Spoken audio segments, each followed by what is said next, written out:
People want to know how to stop the laziness. They want to know how to stop the procrastination. They have some idea in their head, some kind of a vision of what they want to do.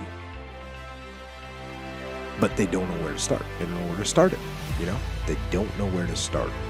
And so they say, hey, where do I start? And when's the best time to start? And I have a very simple answer for that. Here and now. That's it. You want to improve? You want to get better?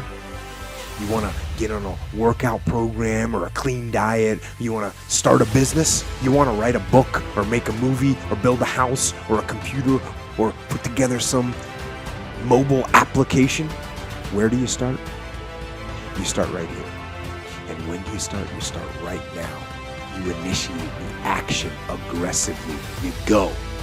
Because the idea isn't going to execute itself. And the book isn't going to write itself. And the weights out in the gym, they're not going to move themselves.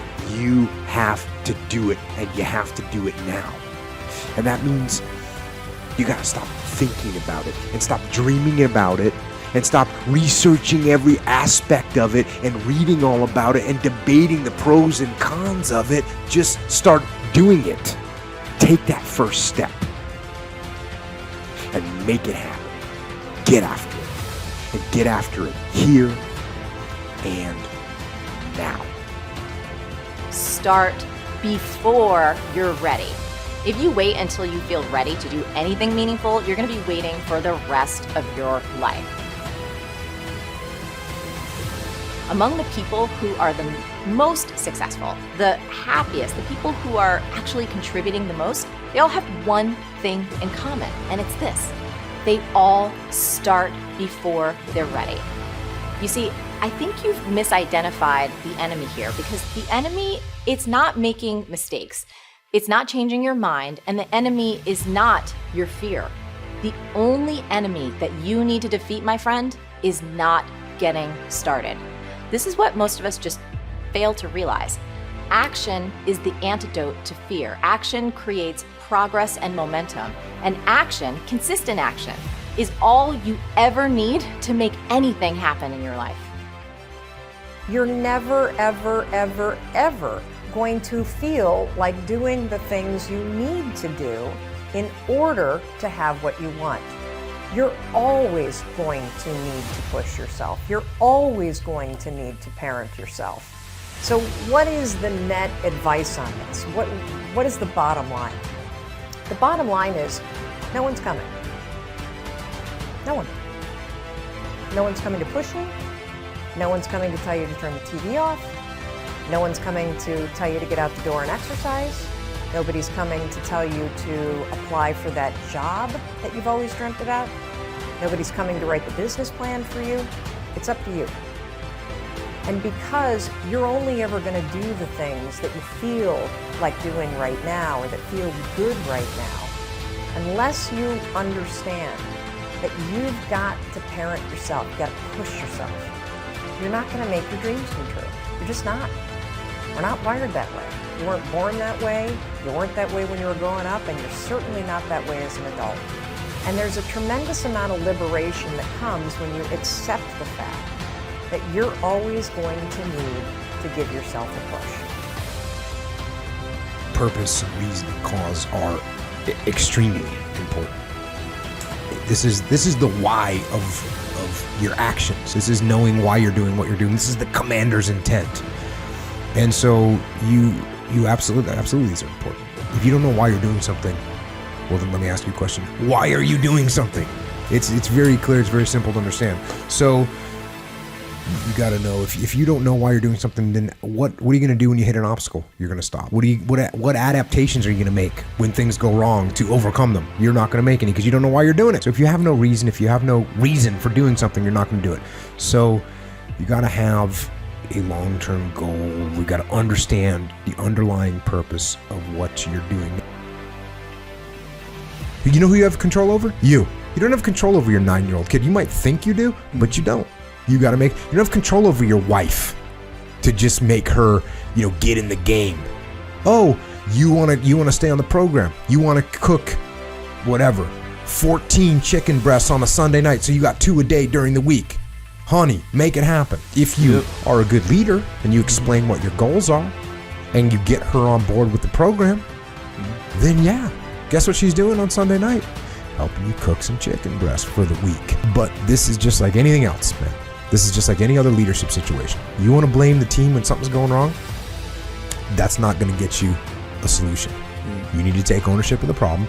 You need to get the problem solved. And when I say get the problem solved, this doesn't mean impose your will on the team. That means you need to lead the team. And there's a big difference. I don't quit. I'm resilient. I own the #1 skill, the #1 talent required to eventually win. I already have. I can't quit. You'd have to kill me to get me out of chasing my dream, right?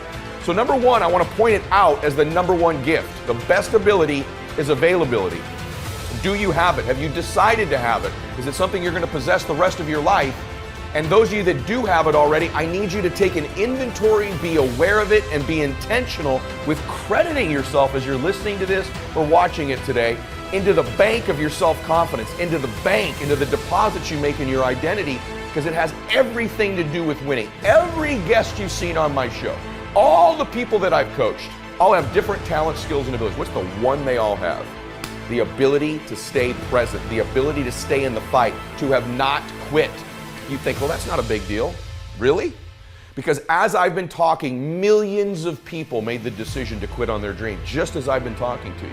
The rest of the day, millions more will. Tomorrow, millions more. Every day, literally millions of people quit on one of their dreams, their dream relationship, their dream business, their dream body. So quitting has become the #1 habit in the world by people that end up losing. And I'm telling you, it happens every day, every second, everywhere. Just the fact that while I've been speaking, you're still after your dream, you're ahead of them. You don't give yourself enough credit, because eventually what I found, it looks like winning's this huge competition. But every day, every week, every year, every decade as time goes by, you're gonna find that you're competing with a smaller and smaller and smaller group of people for your dream, because so many of them will just quit. And by the way, many of them that quit will possess talents, maybe even gifts you don't have. Their incredible ability with people, their incredible strength, their incredible brain, and they'll quit with all this giftedness, but you got the talent. You have to learn to distinguish between something that is a talent and a gift. You can develop skills, you can develop talents. Gifts are something you're born with, but the people that I see that win long term are the ones who develop the talents and skills required to win.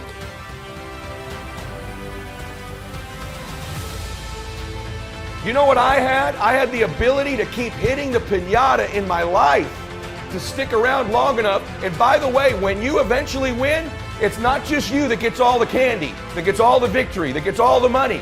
Lots of people around you, many of which who you were hurting originally with that bat, many of them who were trying to talk you out of it, they get to celebrate in the candy too.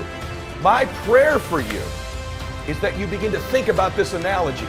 The piñata of your life, the piñata of your business, the piñata of your body. As you're swinging away, I'm here to tell you, even though it doesn't feel like it, you're getting closer to the candy. And if you can add more people to celebrate, it's okay that you feel disoriented. It's okay that it feels blinding and you don't know exactly what direction to go. Just like these precious babies with the piñata. It's okay that you miss it once in a while. It's okay that you get tired once in a while.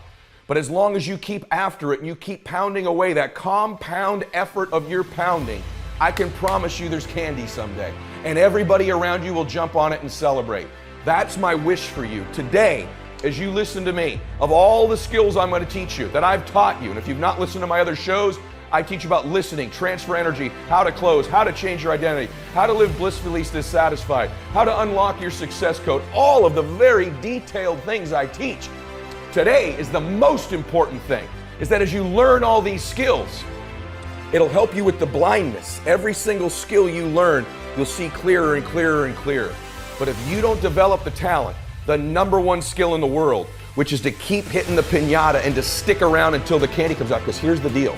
Someone's gonna get the candy in life. There's always candy in life. That piñata eventually always breaks down. Do you want to be the person who was there in the beginning, hitting as hard as you could and sacrifice it, and maybe hurting the people around you, and never get the candy? Or are you going to get something for your pain? Are you going to get something for your effort? Are you going to get something for this sacrifice you're making? You got to get something for this pain. You got to stick in the game until the candy comes out, and then we all get to celebrate.